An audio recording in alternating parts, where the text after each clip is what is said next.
আমার মনে হয় আমার মুরগিগুলো এই তারিখে আপনার কিছুটা সুস্থ হচ্ছে, এটা একমাত্র ম্যানেজমেন্ট আমি বুঝি ভালো। হ্যাঁ বুঝছি, আমার অনেক ধারণা তো, হ্যাঁ ধারণা আমি 11 বছরের অভিজ্ঞতা আমার, বুঝছেন? বুঝতে পারছি। কিন্তু আমি এখানে হাইরে গেছি কোথায় জানেন?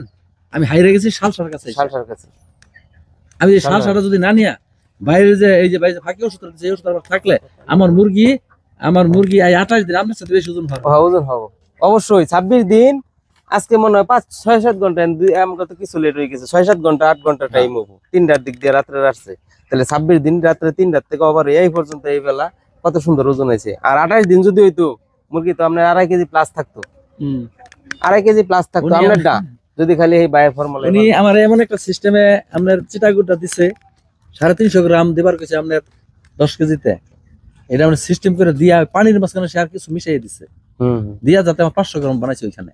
কিন্তু ভাই যে এক্সট্রা ওষুধটা দিছে, যে সেন্ড করে যে গোড়া ওষুধটা, এই ওষুধটা তো সে দেয় নাই।